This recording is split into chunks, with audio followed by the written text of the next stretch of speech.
start by introducing Ana, an amazing person. She recently retired as a professor of pediatrics from the University of California, San Francisco. As I tell everybody that I know who's just retiring, that retirement is good, but you never get a day off. And that is certainly true for Ana and many of us here, right? She spent 3 decades working as a pediatrician with immigrant, refugee, and underserved children across the country, really, Ohio, Texas, Pennsylvania, and California. She is a past president of National Physicians for a National Health Program and co-founder of Healthcare for All Texas and a lead organizer for NationalSinglePayer, which we'll hear more about, and the movement to end privatization of Medicare. She has authored opinion pieces all over the place about NationalSinglePayer, how it will improve patient care, bring us closer to social justice. And she has been a speaker on healthcare reform, privatization of Medicare, lots of places nationally. So in this meeting, we'll take a closer look at Pramila Jayapal's HR 1976, which at this point has been the gold standard for healthcare reform legislation that's been introduced in Congress. Ana and Kay may have some discussion on that, but they have recommended, NationalSinglePayer has recommended some enhancements to Pramila's bill, which hopefully is going to be dropped in the next few weeks. But and they wrote about the 4 recommendations they had in an open letter that was in Common Dreams a few weeks ago. And our board voted to endorse that letter, but we suggested a 5th point to their 4, that Medicare or student healthcare student debt be, forgiven, in the new Medicare for All, improved Medicare for All plan. So Ana, let's have it. I've known Kay Tillow for many years through PNHP, and she's a fierce, uncompromising, and talented advocate for health justice. She's a retired unionist who worked in organizing and collective bargaining with nurses and other workers in hospitals and nursing homes. And she is currently chair of Kentuckians for Single Payer Healthcare and coordinator of the All Unions Committee for Single Payer Healthcare and a steering committee member of the National Single Payer Organization. So thank you, David, and thank you to the PNHP Washington chapter for the opportunity that you've given us today to talk about improving HR 1976, which really is a very, very, very good bill, but we do believe that it could be made a little bit better. So for the next 20 minutes or so, we will briefly discuss the history of HR 676, also known as the Conyers Expanded and Improved Medicare for All Act, which was the predecessor to Pramila Jayapal's HR 1976, the Medicare for All Act. We will touch on the open letter that David was just mentioning to congressional sponsors of 1976, which explains how HR 1976 should be strengthened before it is introduced in May. And then I'm going to be presenting the slides, and then Kay and I will be happy to answer questions during the discussion. So HR 676, or what we call the model bill, was first introduced by Congressman John Conyers in 2003 as expanded and improved Medicare for All. It was modeled on the physician's proposal for a national health plan, and Conyers introduced the bill into each Congress from 2003 to 2017, and he worked really hard to keep HR 676 as the number to help those who were building the movement. In its final year, HR 676 had 124 co-sponsors, which made it a bit more popular bill than HR 1976, which was first introduced by Congresswoman Jayapal in 2019 under a different bill number. And during the last session, it had 122 co-sponsors. There are areas in which 1976 actually surpassed HR 676, namely and specifically naming reproductive rights, although the language could be a little bit stronger, and it spells out long-term supports and services, which are really important as well. And we wholeheartedly support these improvements. However, from its inception, HR 1976 has deviated from HR 676 in 4 important ways. And the National Single Payer Steering Committee, on which Kay and I sit, authored an open letter to the sponsors of HR 1976, thanking them for their sponsorship, asking for their continued endorsement, but also asked that they strengthen HR 1976 before it is introduced. And while the PNHP board did not vote to endorse our open letter, the Washington PNHP chapter did, as did chapters in California, Texas, and Kentucky. So why are we asking co-sponsors to strengthen HR 1976, and how are we asking them to do this? So we have identified 4 key issues, and a 5th one that was identified by the Washington PNHP chapter. First, HR 676 called for the conversion of all for-profit healthcare facilities to not-for-profit status. And unfortunately, 1976 does not. And there are 3 threats that I believe need to be addressed if we are to have a national single-payer system. One is the for-profit ownership of much of our healthcare system today, the entry of private equity into our healthcare system, and finally, the importance of preserving our healthcare infrastructure as we dismantle these threats. Now, a little bit about for-profit. All of this stuff you already know, but we can go over it again. For-profit ownership includes most inpatient substance use facilities, hospices, home care, skilled nurse facilities, urgent care centers, dialysis, and freestanding labs and imaging facilities today. And we know from research that data show that for-profit facilities, be they hospices or the skilled nursing homes or hospitals, dialysis centers, they provide fewer services, use less skilled staff, and increase costs. And in the past decade, private equity healthcare takeovers have skyrocketed, acquiring up to $750 billion in healthcare services. And today, 5% of all practices are run by private equity firms, with some specialties such as dermatology being even higher. But the 5% really pales in comparison to the estimated 40+% of the country's emergency departments that are overseen by profit staffing companies owned by private equity firms. And evidence again shows that when private equity buys practices, private prices and costs rise. I'm sure that most of you have read the piece that Donald Berwick wrote recently in JAMA, and I'm just going to read a paragraph of it because I think it really summarizes so well the commodification of healthcare. And he wrote, "The grip of financial self-interest in U.S. healthcare is becoming a stranglehold with dangerous and pervasive consequences. No sector of U.S. healthcare is immune from a moderate pursuit of profit. Neither drug companies, nor insurers, nor hospitals, nor investors, nor physician practices." And then he goes on to say, "Klepto-capitalist behavior," said something right out of Richard Wolff, "that raise prices, salaries, market power, and government payment to extreme levels hurt patients and families, vulnerable institutions, governmental programs, small and large businesses, and workforce morale. Those behaviors, mostly legal but nonetheless wrong, have now accumulated to a level that poses an existential threat to a sustainable, equitable, and compassionate healthcare system." So I think that we would probably all agree on his assessment of the commodification of our healthcare system. I don't necessarily agree with his prescriptions on how to address this, but I think that he gets the assessment quite correct. Now, we recognize that not-for-profit hospitals can act very much with the same interests as for-profit hospitals. And we know that not-for-profit hospitals are becoming speculative investors. For example, Providence Hospital, we were just talking about, I know just in your backyard, is the country's largest not-for-profit hospital chains, and its headquarters in Reston, Washington, I believe. And as you know, they've been written up by the New York Times in an investigative piece that revealed that a program out of Providence was pressuring low-income patients on Medicaid to make payments to Providence and then sending them to debt collectors if they didn't pay their debts. It was a program called Rev Up, which you probably have heard about. And even though the hospital was supposed to give them free care in exchange for tax benefits, which I think total about $1 billion a year. So Providence is sitting on $10 billion reserves that it invests Wall Street style alongside top private equity firms.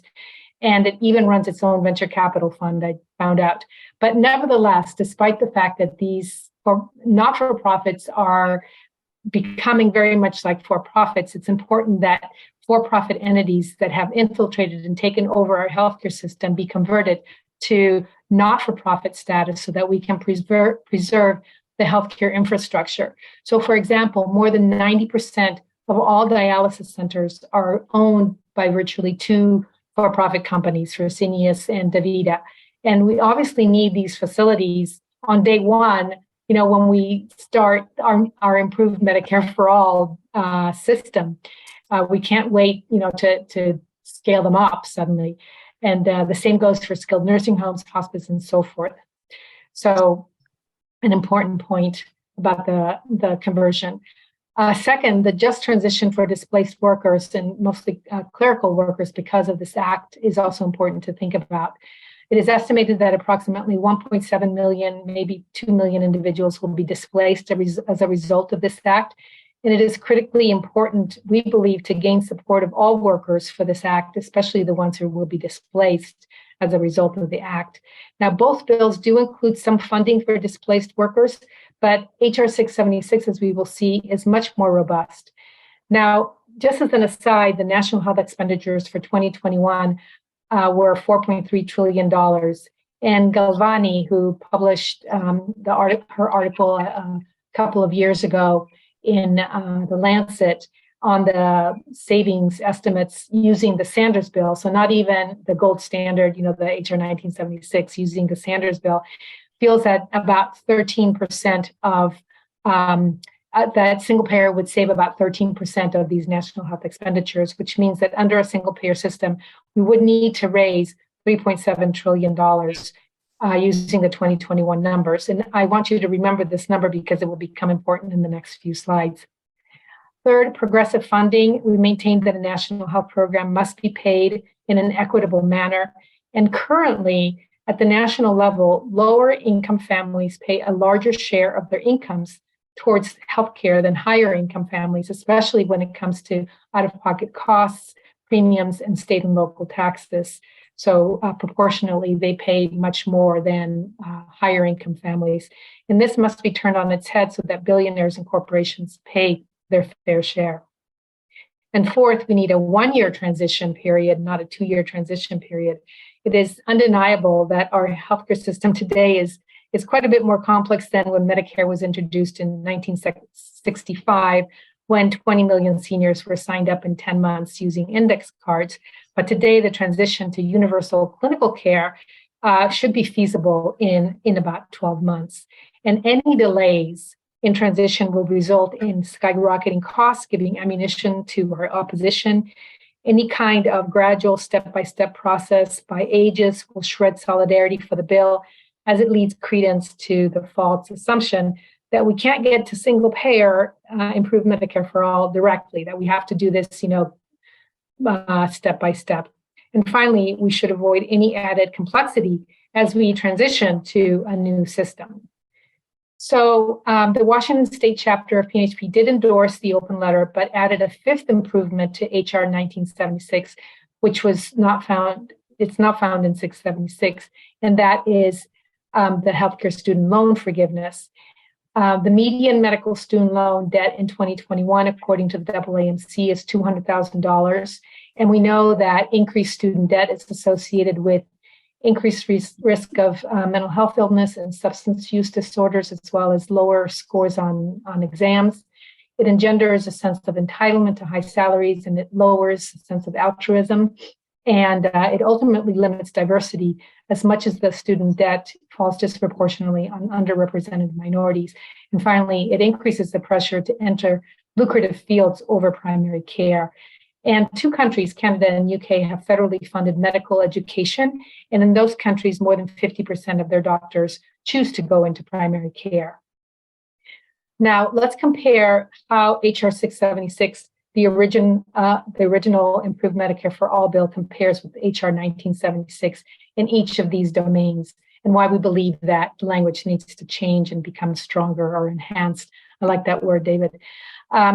As the PNHP physician's proposal as in the PNHP physicians proposal, HR 676 specifically states that for-profit providers will be required to convert to not-for-profit status, yet they can remain privately owned and operated entities.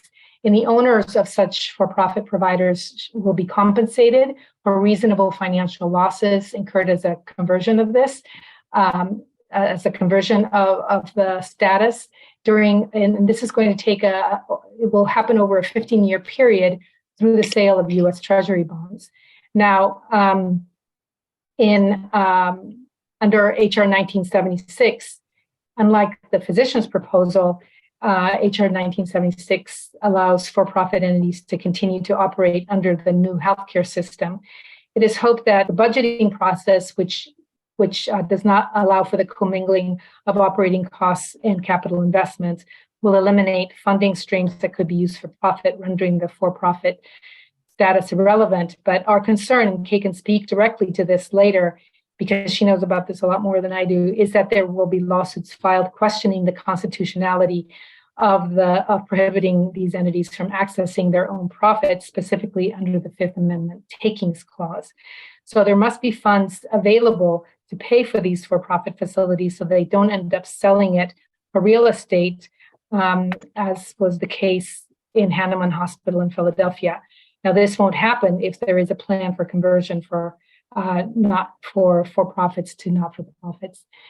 HR 676 provides that clerical, administrative, and billing personnel in insurance companies, doctors' offices, hospitals, nursing facilities, and other facilities whose jobs are eliminated due to reduced administration shall have first priority in retraining and job placement, and will be eligible to receive 2 years of what they call the Medicare for All employment transition benefits, otherwise known as salary parity, up to $100,000 per year. And these individuals can still receive federal and state unemployment benefits. Now, under 1976, a temporary worker assistance program will set aside at least 1% of the single-payer budget for up to 5 years. And then this money will be allocated to assist displaced workers, including wage replacement, retirement benefits, and so forth, much the same way that HR 676 covers it. The problem is that I know that this is hard to believe, but this is not going to be enough. This 1% is not going to be enough to cover 1.7 million displaced workers, because remember from our previous slide, the national health expenditure budget will be approximately $3.7 trillion using the 2021 expenditures.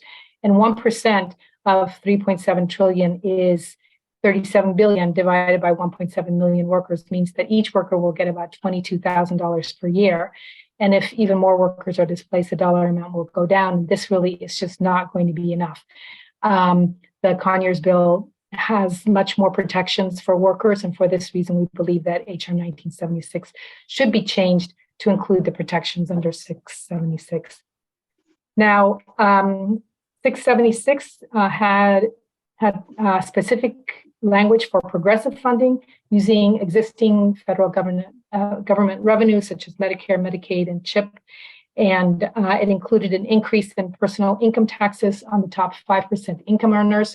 It instituted a modest and progressive excise tax on payroll and self-employment income. It instituted a small tax on stock and bond transactions, and then also instituted a modest tax on unearned income.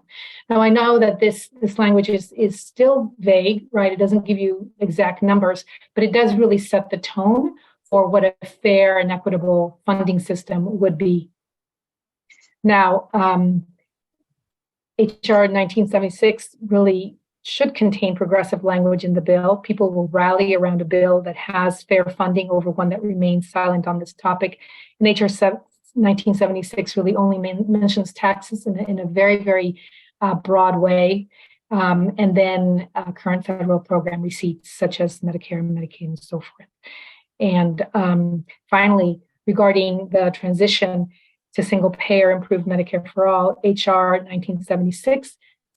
676 contains language stipulating that the act will take effect 1 year after the bill is enacted. And under 1976, there is a convoluted 2-year transition where after 1 year, people over 55 and children under 18 will be folded into Medicare. And that same year, individuals and employers for their employees will be able to go into the exchanges, into the ACA exchanges, and opt in to buy into Medicare. This is called a Medicare transition buy-in period, using the typical exchange subsidies and tax credits according to the individual or the family's income. And this will be expanded to expansion in non-expansion states, and it adds a layer of complexity, cost, and loss of solidarity that we can ill afford.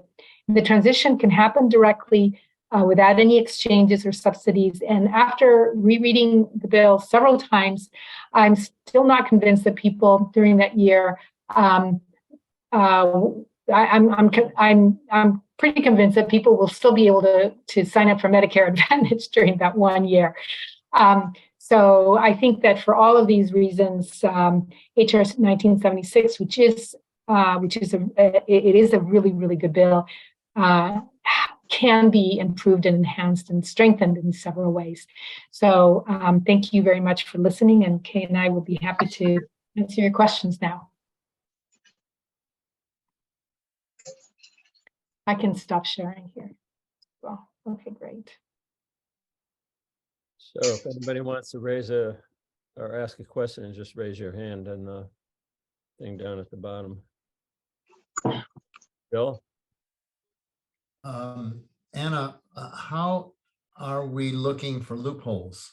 The Sanders bill, for example, had a number of loopholes that were stuck in there by key consultants that are also operating here in California. And so the opposition is showing up from inside the movement rather than just from the outside. The other question is the discussion about global budgeting. I think, as I'm hoping when I get a chance to be able to talk to you all about the work that we did over the last year, putting together our health.pub, that there are many, many clinical major breakthroughs. For example, I think we should also be looking at buying out all existing medical debt, which is staggering, and affordable to buy it out as part of the way of inspiring the general public. Because this thing may go to proposition, and we're going to need mass movements, not going through legislatures in order to bring about the profound change in the system. So, Bill, I will try answering, and then I will let Kay answer as well. Regarding the global budgeting, yes. Hospitals and physician practices, skilled nursing facilities, all of those will be paid for through global budgets. And I think it would be a great idea to buy out all existing medical debt. And I agree that that would really increase the support for something like this. And then as far as how we're looking for loopholes, I don't know, Kay, can you answer that? I don't know what that means. Allowing capitation. Oh, it does allow for capitation. It does allow for capitation, but it does not allow for the entity that is being paid through capitation to use any extra like margins or any profit to pay for salaries or to pay for bonuses. It has to go back into the Medicare Trust Fund. Just be careful, because the Kaiser advocacy body is very, very stealthy.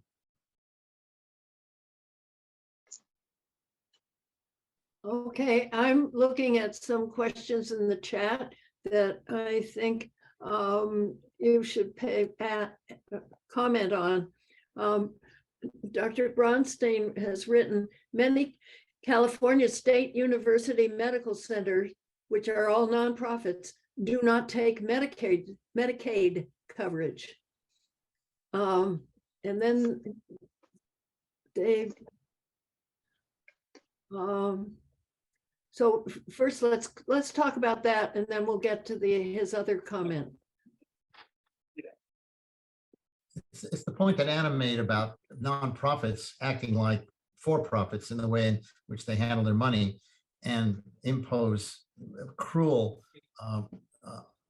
accessibility to poor people. UC Davis doesn't take Medicaid. It's outrageous, absolutely outrageous. Yeah, and UCSF doesn't take Medicaid for mental health illness either. So But under 1976, we wouldn't have Medicaid, right? Right. So that's I sort of a moot I point. would hope not, and I'll explain why at some point later, not today. Okay, yeah, well, It's utterly evil, utterly evil. Every aspect of it is evil. You mean every aspect of Medicaid Medicaid? Okay. forces people into poverty, and it emphasizes the expansion of our institutional culture throughout the country. $6 trillion to create an institutional society. We can't even remember what it was like keeping our elders and people with special needs in our families and in our communities. We have to replace it entirely, and that eliminates a big, stick in the throat of having to cope with that monstrosity. And it's a two-tiered system where people are, the doctors and hospitals who treat those with less money on Medicaid are paid less. What clearer message could we give that we value those lives and those people at a level? Exactly.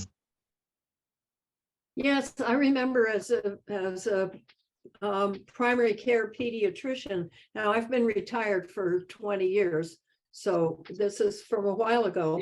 But even so, two things. First of all, my practice was about 25% Medicaid, even though my practice was in a decent suburb of Seattle. And I never asked, patients were not, or families were not asked at their entrance to the clinic. I mean, for making an appointment, we had to ask, what's your insurance in order to be able to bill, but we didn't discriminate in any way. But we were paid less. I always viewed it as, these are people I would have been treating for charity otherwise, so at least I was getting paid something. But that's it. So the next question is about what Dennis Kucinich did before Conyers. What Dr. Bronstein, can you restate your question? You're muted, so you'll have to unmute yourself. It wasn't really a question, Sherry. I was just sharing that Kucinich claims that he was the originator of 676 before Conyers took it over. And now Dennis is talking about supporting Robert Kennedy Jr. Oh, God. And so there's going to be some real tangle down the line here. The person who was the drafter of 676 was a staffer by the name of Joel Siegel, who I hired for a year to work with us in order to help craft our health. Anyway, just a comment. It wasn't really a question. I'm sorry. Right. And did he have anything to say about Kucinich versus Conyers? No, the question of who, it's just a point of interest. It wasn't really anything that is a discriminating issue. Right. Right. Oh, I'm sorry to hear about Robert F. Kennedy Jr. It's just a reminder that those falling off the right-hand edge of things are not the only crazies. Okay, let me look a little further. Meanwhile, if anybody has questions, go ahead and raise your hand. Consuelo has her hand up. Oh, Chelo, go ahead. As a relative newbie to, well, not that new anymore, because I've been with healthcare for 2 years, but I'm really just now having the capacity to start to dig into and try and untangle all of this. So I have 3 questions for you about a federal universal health care plan in the United States if this bill was to go through. How do we dissolve health insurance companies? Is that through a federal mandate? That's my first question. Second question is, how do we deal with ERISA and how do we deal with the unions? So who's going to take that? Well, what was the first one that you asked? how do we start to, if indeed this actually, I mean, I'm fighting for this with all of my heart. If we do indeed get a bill passed and get, you know, the beginning, the first steps on, or the first rungs to the ladder passed to start a federal universal health care policy, how the heck dissolve health insurance? Yes, well, so you simply ban them in the bill from providing healthcare insurance for anything that is covered under the legislation, and that would be all medically necessary care, including long-term care and dental and everything. So they would be allowed to sell insurance for purely cosmetic care, and they can insure boats and motorcycles and houses. And so medical, so what we're talking about then is that private insurers would actually act as an add-on for covering care that's not covered by a universal health care plan. I'm just trying to understand it. They'd be outlawed. Yeah, good. That's exactly what I wanted to hear. We wouldn't allow them to cover. So what about, I mean, I hate to be in the weeds like this, but I'm really trying to understand this. Suppose I want to get a nose job. Do I pay for that in my pocket?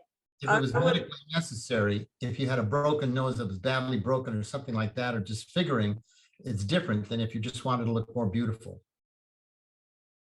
That's what Kay is talking about in terms of cosmetics. And these are reasonable situations, I think, that aren't going to be, you know, deadly fights one way or the other. I mean, and people will understand kind of what's going on. But the point of cosmetic surgery is a real issue. That's why dermatology is being sucked up by the private sector. And on ERISA is not a problem. ERISA is the Employee Retirement Income Security Act. And people who work on state single payer are concerned about it because it allocates to the federal government the ability to pass laws about employment benefits. So it's a concern for people who work on state. It's not a concern for the national legislation. It's not a problem at all. We clearly can do this nationally without any problem from ERISA. I think that Consuela also had a question about how do we deal with unions. Do you want to answer that? You want to address that? Okay. Oh gosh.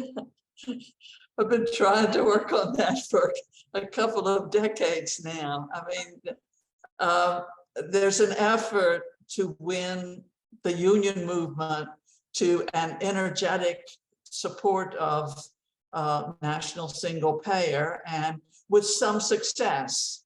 You know, in years past, we had 44 of the state AFL-CIO federations who came on board and supported HR 676.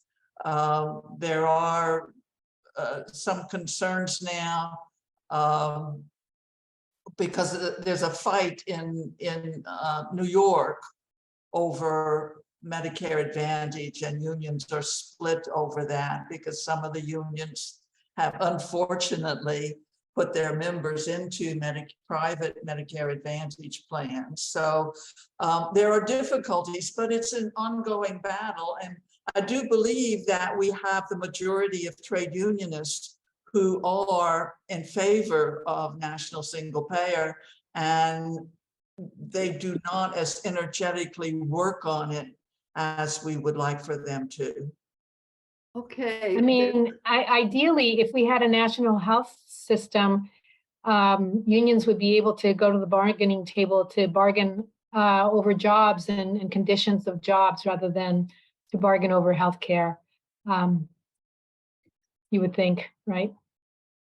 Okay. Hey guys, you know, the unions have been bamboozled into negotiating away their wages and their employer profits to an industry that won't insure them if they don't have wages. Remember Cobras.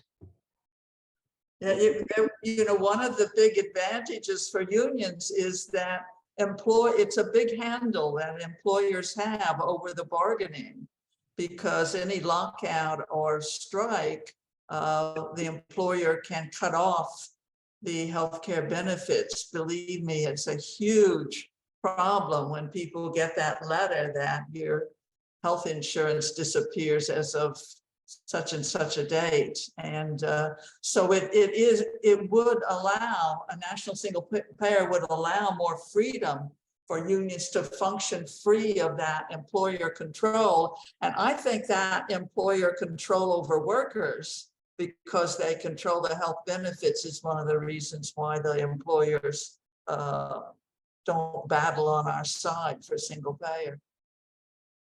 So I just wanted to, I have a couple of questions of both Kay and Ana. But first I wanted to say that, and Kay, I think you alluded to that, New York City just recently had a major defeat where the unions were not unified. And what happened is that educators are now having to transition from traditional Medicare to Medicare Advantage. And I've been talking to people in New York about this, and people are just furious about it. And it seems like it was pretty split, but the mayor, Eric Adams, and the city council was determined, and so they got really screwed. So I just wanted to say that, and you might know that already, but I've been following this. I have friends who were affected by it. But I also wanted to ask a couple of questions, sort of political strategy. I was really happy to see, I guess it was last year, National Single Payer had an all-day conference that many of us attended virtually. And I was curious to know, Kay and Ana, how you decided that there was a major void in our movement and that you wanted to build yet another movement called National Single Payer. I'd be curious about that. I'm very happy that you did, but I'd be curious to have you explain how you did and why.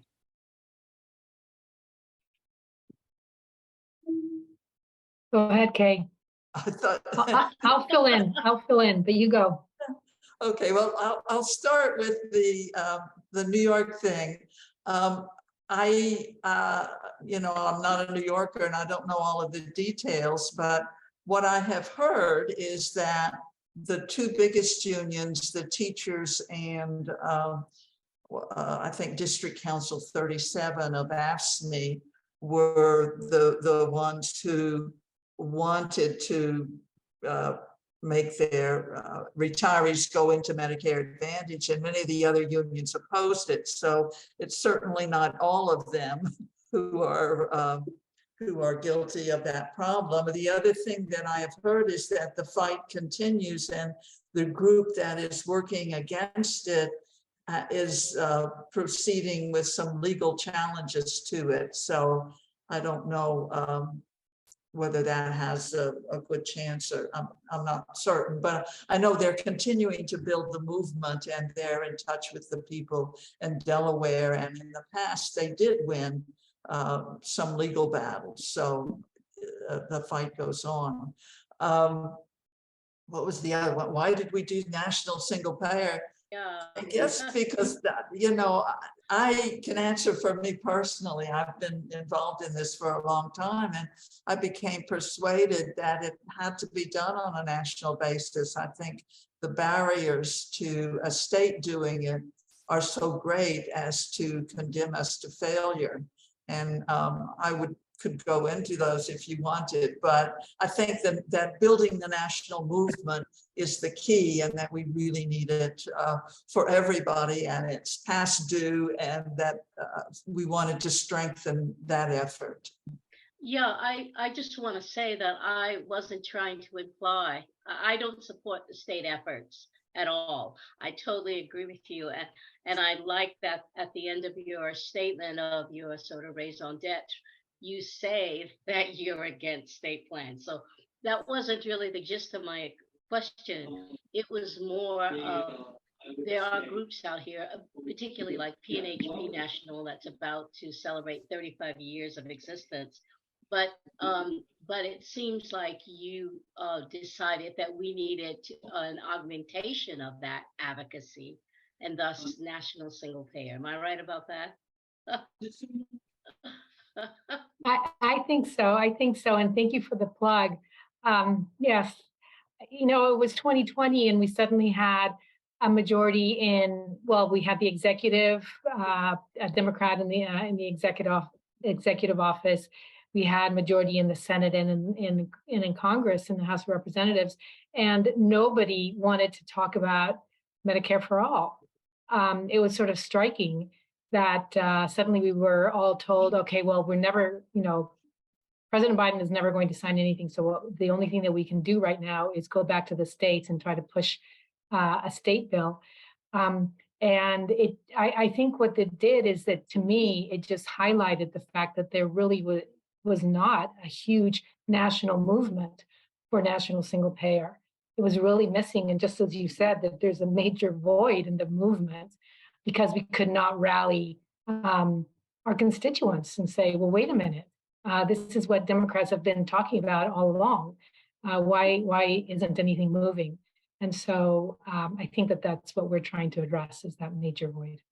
I'd like to continue along the same vein because PNHP is focusing this coming year on collaborating with other progressives in your area, and we've been doing that in the Washington chapter for quite a while. And many of the groups that we're working with, like Healthcare as a Human Right Washington, PASARA, and Healthcare for All Washington, are also involved in state legislation that they call single payer. Whether it is or not, it's open to question. But I think it's a great place to meet other people who are, progressives and, hate privatization. And if you look at PNHP chapters nationally, just about every significant national chapter is involved in something going on in their state. You just look at New York City Metro chapter, which is a huge chapter that whether they got 4 or 5 full-time staff there and, 6 or 8 medical schools, and they are pushing for their state, quote, single payer plan. So I think it's something that, and one payer states, sounds like it's working on the states and levels, and it is, but it also is working on the federal level also. For me, it's something we need to cooperate and find collaborators where we can. Do people here feel, and I know most of you have been working on this for many, many years. I've been working on it for about 1.5 years, so I'm very new to this. But I've lived in many countries around the world that have universal health care. So I'm very passionate about this, and this has become my raison d'etre.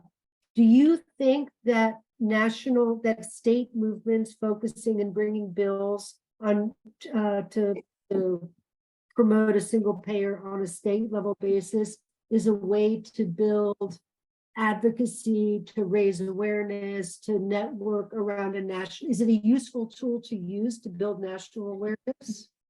Certainly, a state bill can act as an organizational tool, for sure, as an educational tool, and as a mobilizing tool.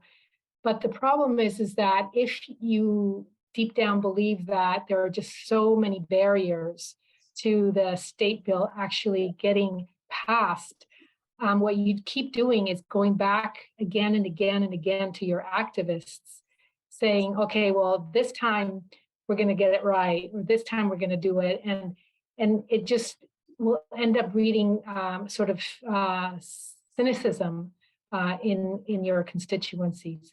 I think, to be honest with you, when I first started doing this over 20 years ago or so, I was living in Texas. I forget now, maybe it's more like 25 years ago. We even were thinking about, well, we tried to introduce a bill in the Texas legislature at the state level for a single payer bill, and which we knew had like less than 0 chances of ever being passed or even being heard in the committee. But at that point, 25 years ago, I think that it was important for us to use that as an organizational tool to start educating the people in Texas about our healthcare system. And I think that it really worked because I think people are much more open to agreeing with us now that, yes, our healthcare system is broken and that we do need a change. So I think that it served a purpose at one point, but now what we need to do is to really rally around a bill like 1976. Hopefully that is even better than the one that was introduced in 2021. It's a touchy thing because, I agree with David that, we want to work with people who have a different opinion. And we all do that, we're all working together against ACO REACH and against the privatization of Medicare across those lines. So, we try to be careful about what we say so as not to raise barriers that don't need to be there. That's why we hesitate to talk about it. In Kentucky, we introduced a state single payer bill in 1992, as a matter of fact. That was a long time ago, but since that time, I've become persuaded that the barriers to state single payer are so great. ERISA is one of them that is in the way, but one of the other things is that you can't get the money into the single stream that you have to do to save the money. And because we've got all of these federal plans like Medicare and Medicaid, et cetera. So some of the state bodies are setting up a way to try to get Medicare money by setting up Medicare Advantage plans in the name of the state in order to try to, it seems to me it's terribly convoluted and difficult, and that we need to put the effort into, instead of people saying, look at the Congress, how can you pass national single payer because look what it is. Instead, start from the premise that nothing less will solve the problem. And therefore, we have to look at it and say, what are the ways that we can change that situation? So that's what we're trying to do to make it be taken seriously nationally, because we do have majority people behind us, but we're not speaking forcefully enough. I don't know a lot about how national single payer is organized. How are you structured? Do you have organizations within each state, or is it individuals? I'm interested in how you're structured and organized. Well, we're a new organization. We're about 2 years old, I think. We do have a steering committee, and we hold bi-monthly, so every 2 weeks, we meet via Zoom in our working group. So the steering committee meets as well separately, and then we have a working group of about 15 or so, 20 individuals that meet every 2 weeks. We are a 501c4 under the fiscal sponsorship of Americans for Democratic Action, ADA, so that we can raise money, but we really don't raise a whole lot of money. And we do have representation in many different states. They're not really chapters, but they're individuals that are working locally for a national health program. So for example, we have people in Texas that are doing a ton of work, as you know, against the privatization of Medicare, particularly ACO REACH. We have our group in California, the privatization of Medicare. Kay has her group in Louisville. We have people in Pittsburgh, Pennsylvania. We have, people in Arizona and other places that I'm not thinking of right now. But we don't have chapters per se, but we do have individuals that are working locally with other individuals for whatever particular campaign they're working on. So for example, right now we have our campaigns are anti-ACO reach. We're doing a ballot measure campaign to expand the reach of ballot measures so that we can get particularly people in rural areas and particularly people in conservative rural areas to pass non-binding resolutions in support of national single payer. That happened in Dunn County and also in 2 other counties in Illinois last year. And so that's another area that we're looking into. And then we have this model bill. We really do want to improve HR 1976 and then to use this as a mobilizing tool to get more and more people educated and informed about national single payer. I don't know if that explains things. Kay, what did I forget about Perfect. our great organization? So, but how do the people within the states coordinate among themselves? Well, we meet every 2 weeks and we talk about it, I guess. Well, so for example, we have one activist in Houston, Texas, who's taken Texas by storm, and she has managed to get to create a Texas task force of about 7 or 8 other individuals. I think it's about 7 or 8 other individuals, and they are working, pretty closely with the Alliance for Retired Americans and trying to get them to change their position on ACO reach. So that's what's happening in Texas. And then in California, we have, we have a really great organization where we're also, by the way, Assemblywoman Schiavo introduced Assembly Joint Resolution 4, and which calls for the Assembly, for the Senate. We also have a Senate sponsor as well, for the California legislature to go on record against ACO reach. So that has been introduced. It was introduced, I think, last week. And so that's, one of the things that we're working on. We're also working on the Democratic Party to get them to pass a resolution against ACO reach, as well as the Central Labor Councils, the California Federation of Labor. Yeah. Oh, okay. There's a request here. Can you put the National Single Payer contact in the chat?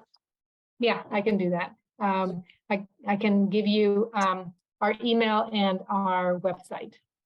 Global budgeting for all post-secondary health professionals, health professional tuition in exchange for year assignment to rural and urban deserts to serve. Before you comment on that, I want to point out to Dr. Bronstein that Washington State has had such a plan. I don't know if it still exists, but it was under the WWAMI program. That the WWAMI stands for Washington, Wyoming, Alaska, Montana, and Idaho, that all these 5 states cooperate with the medical schools that are in Washington. And the students and residents rotate around in these various areas and get experience during their training in different areas. And it is offered that there will be a forgiveness of student loans if they give a certain amount of time post-training to setting up practice in a rural area. And the hope behind the WWAMI program and this program is to bring new physicians to rural areas and have them find that they like it and stay, not just be there for 2 years to serve as their loan forgiveness. But anyway, Dr. Bronstein, what were you getting at? We're facing a challenge of such monumental significance. We are going to have to face the need to radically expand and transform the culture of health workers in America. And I believe that we need to have a strategy to transform the tertiary educators, the curriculum in all the health science schools. And I'm not just talking about medical schools, because when we were organizing back in the day, we were organizing across all health workers in horizontal teams: nursing, medical, dental, public health. We don't even talk about the role of public health students and the need to have public health leadership in the system. And when we look around the world to see where the people own the healthcare delivery system and own the workforce, and where the workforce has culturally transformed itself into a service capacity, really identifying with the people, the only country that I've ever seen and experienced directly is Cuba. Cuba has a whole different paradigm. And if we have to face the attack that we're going to be red baited, or we're socialists or communists, whatever, which we're going to be attacked for anyway, no matter what we say, we might as well, bite that bullet and go after that. We need a new workforce, an expanded workforce, more women, more people of color, more people that are multilingual, and we need them all over the country. In California, we have pockets of major focus with multiple states that don't have a comprehensive team of workers there. And we're going to have to globally budget all post-secondary health professional education in order to make that transformation. It's a monumental challenge, but it's inevitable. It's got to be done. We've got to decast the medical professional community. It's arrogant, it's mostly male, it's mostly white, and it's mostly fearful of being exposed for ignorance and ineptitude, which we carry deep in our soul. We know how fragile our ability is to heal, to care for people. So we've got to be very authoritative. That's what a patient is all about. That's why most of the work that we do in our first year is on a dead body. It's a paradigm that we carry through to the rest of our work. And we have to have people that love service, that are humble, that are gentle, that care, that see people as their relatives and blood. That's what it's going to take to change our barbarous system, I believe. It's hard enough to swallow, but that's what we're facing. This is a life and death battle. I was just reading about Cuban doctors that make much, much less than taxi drivers. And then when they were asked, when they were interviewed, why do you go into medicine? And their answer is, because I'm here to serve. Exactly. They belong to the people. The people own the healthcare professional community in that society. And it's absolutely brilliant. It's inspired. It's gorgeous. Yeah. People haven't been to Cuba, get a trip and go look. You'll cry every day. It's that powerful. Yeah, we're sending tanks into all these underdeveloped countries, and Cuba is sending thousands of doctors into these underdeveloped countries. Every year. They have 22 medical schools. The 22nd medical school, ELAM, has close to 20,000 students, not one of whom is a Cuban. They're all foreign students that their people are paying for in the face of the embargo in order to return back to their countries to take care of the poorest and the most wretched. Talk about building a wretched population in our society with the homelessness everywhere. It's just an outrage. And I think something like a couple hundred of them were trained from the United States in underdeveloped areas for free. They're still there, David. I mean, it's an ongoing program. Hey, Chuck Panaccio, you were in Cuba recently. I'm in Pittsburgh, so I'm not far from a lot of our friends active with NationalSinglePayer. Looking forward to catching up to Ed and Sandy and Judy at some point soon here. We're working with Ro Khanna's office, figuring out how to get the state enabling powers to institute universal healthcare systems in Washington, Oregon, New York, and other places. And I mean, I just honestly, I just beg to differ a little bit here. The intentions of the work that we do at One Payer States, we need to be honest with each other and have a conversation that's straight up. Our effort it needs to be embraced as an effort to get to national single payer. This is how Canada was able to do so, and it's important to respect the intentions of the work that we do at One Payer States, the work that we do at the state level. And Oregon and Washington are poised to institute universal healthcare systems in 2025. And we want to be able to get them the necessary waivers, including what you talked about earlier, your ERISA, as well as the Medicare, Medicaid, in addition to a number of other waivers. So we can do the best we can to model a system at the state level where political power is not arrayed the way that it is against national single payer right now in Washington, D.C.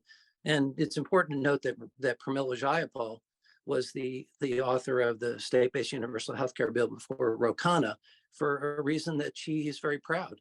And that is that this is a recognition of our political reality and our history and our constitutional system. So I just would appreciate having an honest discussion about this rather than misrepresenting the work that we do. It just really is not helpful. It's just not helpful. There are a lot of people who are doing really great work. I hope that you're able to tune in this weekend when the Healthcare Now conference, when One Pair States presents. We have 8 states that are going to be presenting, from Pennsylvania to New York to Washington, Oregon, Minnesota, Maine. And our intentions, I would appreciate your embracing that we have good intentions here. We love to work with you in opposing privatization of Medicare. We have the same goals in mind. Our intentions are pure. And I'm a 50-year activist. I've been working on social justice issues for the last 5 decades. It's not helpful to misrepresent the work that we do. We certainly don't do that in talking about national single payer. We fully support the effort to get to national single payer. And I just would appreciate that honest conversation and to represent ourselves honestly and with good intentions here. I worked for Congressman Ron Dellums to introduce one of the earliest single payer bills. I ran on single payer when I was a U.S. Senate candidate in Pennsylvania. I dare anybody to say that no one's worked harder on national single payer. Maybe not than myself, but I've absolutely dedicated myself to this work. And I just happen to see that states right now represent the greatest potential pathway forward. We keep our powder dry. We're not critical of others. We know that we're going to need everybody together, working together to get national single payer passed ultimately. But, it's important to have this conversation honestly and together and not misrepresent the work that we're doing. So I appreciate, Dave. You were an amazing host for me in Seattle for that month. I learned so much from you. I respect the heck out of the work that Ana and Kay and others are doing. But I also just want to make clear that it's important that we have these conversations in a way that are respectful about what it is that we're doing. So thank you so much for the opportunity to chime in. The work that we do is really important. And I think it's important that we work together and understand each other. We may not agree all the time, and that's okay. But it's important to respect each other and to listen to each other and to work together. Thank you so much. Chuck, what is dishonest that you're hearing? I don't understand. And where do you feel that there's not respect mutually in this room? Well, I don't know if you're listening carefully. I listen carefully. Okay. Well, these are, if you backtrack on some articles that were written in Common Dreams that misrepresent the work we do. Kay tonight was talking about how I'll let Kay speak for herself, but I heard the comment that it's not possible to get ERISA, it's not possible to get the Medicare and Medicaid waivers, and that they're going to be that they may not be used in a way that is going to provide for universal health care. So I hear the comment about the idea that the federal stream of monies are going to be block granted, and that other states are going to be left behind, and we've even heard chastising from people that because we're working in states that are progressive blue, is just that the insinuation has been made that we are somehow racist working at the state level. And that insinuation has been made several times before. Look, I don't want to get too deep into the weeds here, but I just want to say that it's important that we work together, that we listen to one another, that we work together and respectfully agree to disagree on certain points. But I see the pathway to national single payer through 1, 2, 3 model states. the same way that Canada was able to get to national single payer through Saskatchewan as a model province. So that's, I mean, just having an honest conversation, I think, is really important, and to be respectful with one another. That's really what I'm saying tonight, Bill. Thank you. So Chuck, you didn't use one of your most favorite phrases, radical empathy. No, it's radical hospitality, radical hope, and radical love. And radical hospitality means welcoming others into the movement without judgment. It's welcoming and listening to one another. Radical hope is the idea that hope is not enough in this time of crisis. It's important that we really dig deep and listen to each other. And radical love is what connects us. It's our shared values. It's the idea that we have this empathy. We all have the same concern. We all love one another. We all want the same thing, which is healthcare for all, unconditionally, equitably, and we also, and I believe that the organizing model needs to revolve around a notion of justice for all. Healthcare justice is not enough. That's not going to get us to the finish line. It's got to be healthcare justice and health justice. It's got to be justice in policing and climate and wages, unionization. It's got to be connecting all of ourselves across these strands of justice campaigns. I think that that's really the pathway forward. It's got to be global. We have to think in terms of the connections that bring us together, rather than those sort of nuanced differences that may divide us. Let's stay focused on what works to connect us. And then I think we build trust, we build connection, we build power, and we build victory. And so, it is important that we are intentional in our work, that we connect and really care for each other. And where we don't agree, we listen to understand why it is that we don't, and we can set those disagreements aside and focus on what it is that we do agree on. For example, the privatization of Medicare. We need to stop that. And I really appreciate the work that we've done together in that effort. And let's just keep building on that. And then, when Pramila rolls out her bill in the next few weeks or so, in May, June, and then hopefully joins with Bernie, we're all there. I mean, One Pair States is absolutely committed to the gold standard of HR 1976. Absolutely. In fact, we're going to defer the introduction of the state-based bill to September to make that very point, that we want to make sure that it's clear that we absolutely aspire to the national single payer campaign. That is our goal. That is our aspiration. We absolutely see that and want that. But right now, the pathway forward is, we believe the potential is greater to push it up through the states, with a special emphasis on Washington and Oregon, who have got they've got excellent campaigns there. I mean, there's a committed commission in Washington State, Universal Healthcare Commission, that's committed to a universal healthcare system. Is it going to be pure single payer? No, actually. There's a carve out for VA. There's a carve out for American Indian Health Services, but it's going to be 95% of the way to single payer. Is that good enough? Well, we believe that it's the best we can do at this point to get to modeling a system that will get us where we need to go.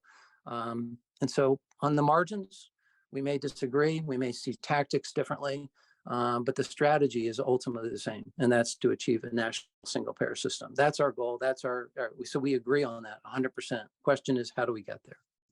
I don't think that I've dishonestly portrayed anything. I'm working to do the best that I can to state what I believe. In the United States, it's nothing like things were in Canada. When Saskatchewan passed it, there was no federal healthcare legislation that barred the way, so they could begin one province at a time. In our country, we have federal health programs, the federal health employees health insurance, Medicare, Medicaid. If you want to get things into a stream to do a state plan, you have to break that up. And that's precisely what the Ro-Khanna bill does, is turn over to the states the Medicare program. I think that's a concern for all of us that have been fighting to maintain Medicare, traditional Medicare, and to protect it from privatization. If you break it apart, you break apart the one public,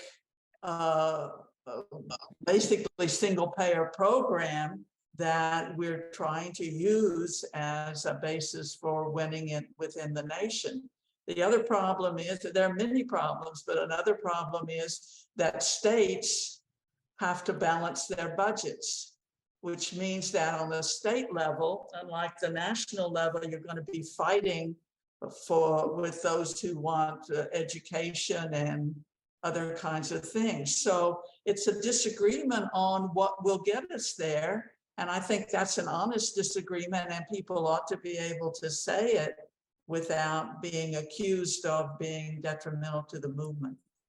Add to what Kay was just saying is that I don't think that either of us had any intentions of misrepresenting what you do.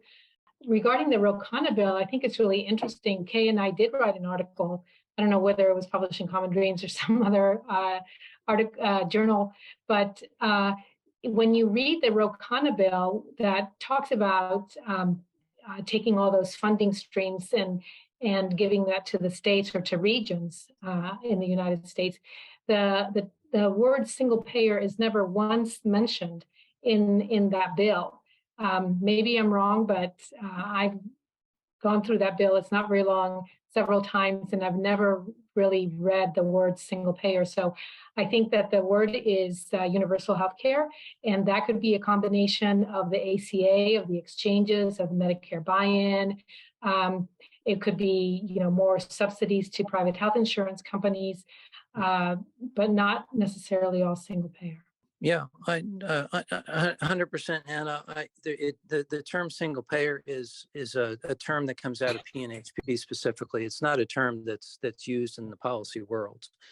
The concept is to create a single stream, absolutely 100%. And the legislation is designed to get to 95% universal coverage within 3 years. And you know who wrote the bill? Pramila Jayapal. She wrote the bill. I mean, Ro Khanna simply inherited it from Pramila when Pramila went to the National Single Payer, the Medicare for All bill. And you'll notice that Pramila is the first co-sponsor of Ro Khanna's bill. So there's a coherence here that needs to be understood, that we're working toward the same goal here, and there are guardrails that are built into the legislation.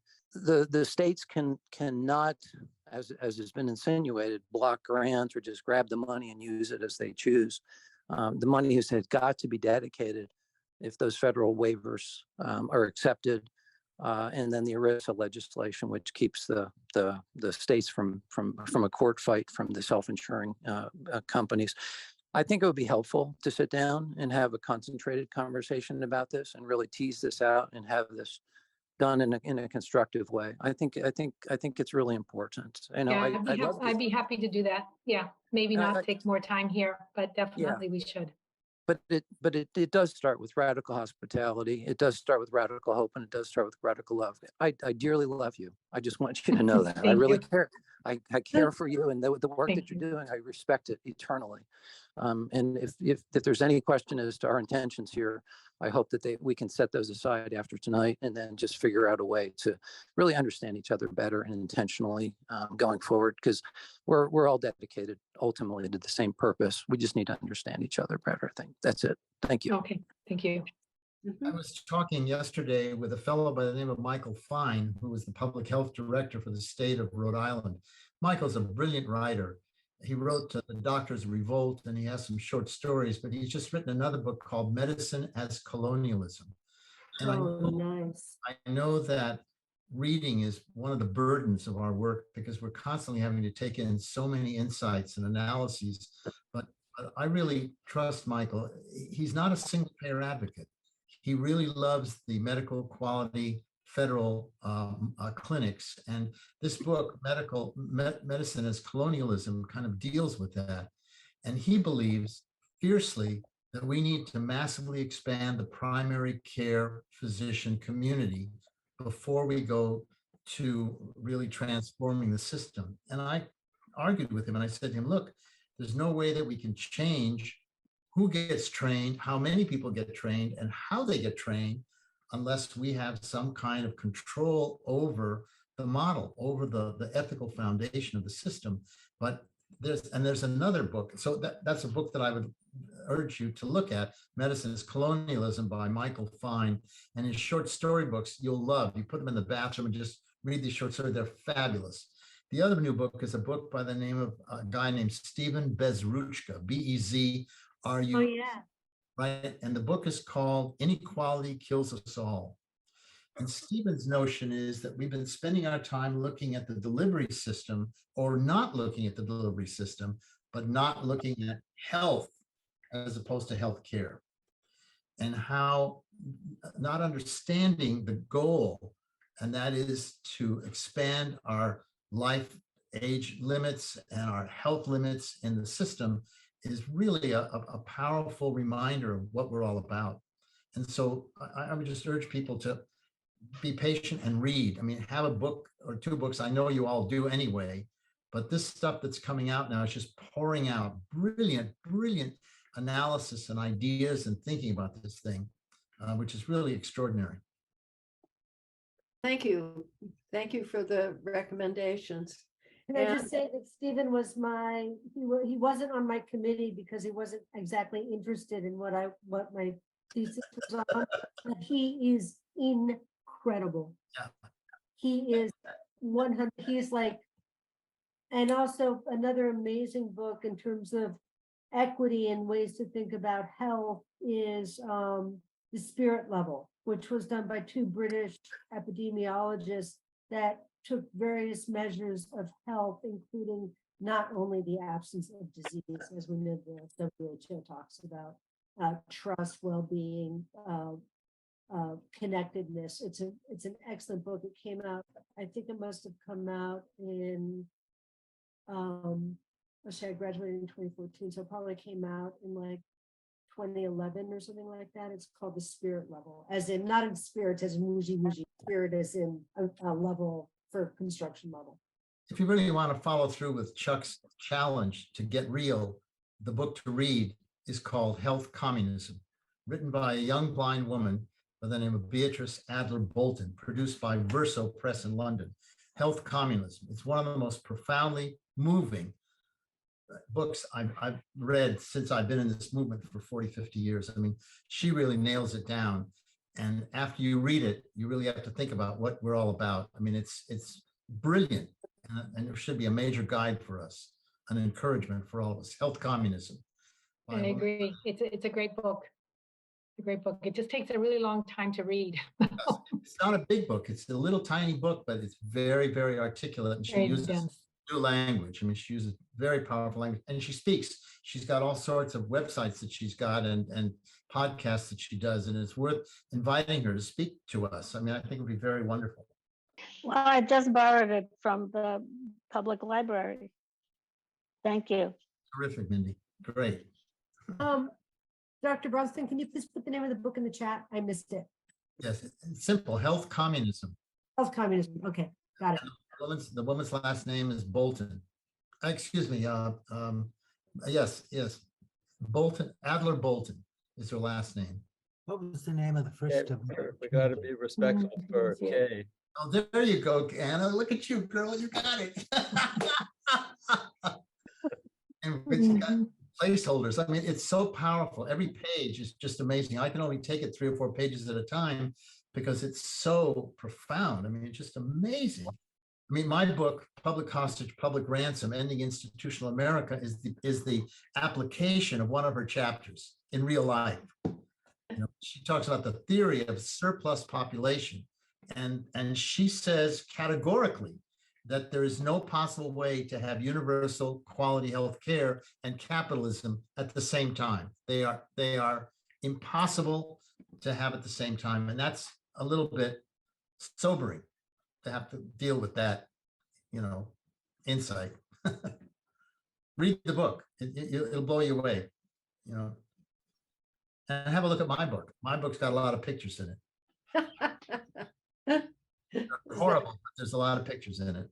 And I follow the money.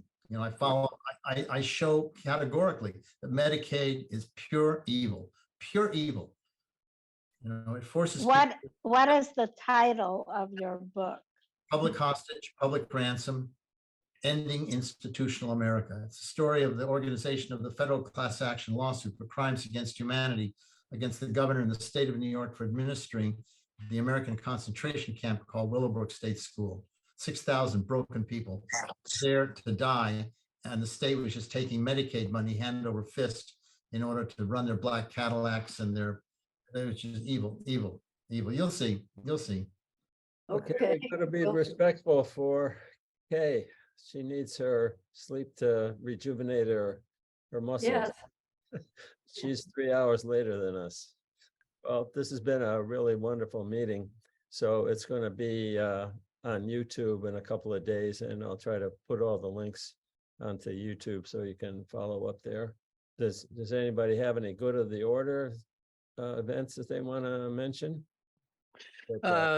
Saturday, well, we've got Jeff Johnson coming in to talk about the privatization or the deprivatization campaign. And that's at 12 noon Pacific, or 12 noon Eastern, 9 Pacific. Jeff Johnson, Pissarra. And then on Saturday and Sunday, we've got our state campaign reports at 1:15 Pacific on Saturday, and then 11:30 on Sunday. That's the Healthcare Now conference for folks who are plugged in there. Well, there's plenty out there to keep you busy, in case you were looking for something more to do. Yeah, no kidding. Thank you so much. Yeah, I just had such a wonderful time, I have to say, in Seattle and in Oregon. The Northwest, you folks are just terrific hosts and wonderful people. So thank you so much for the time together.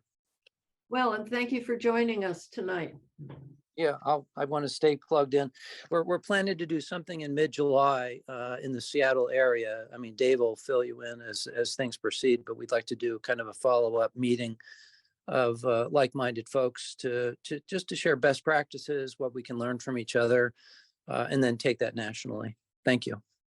Okay. Okay, everybody. Thank you. People are falling over, and our central time zone people are about to fall over.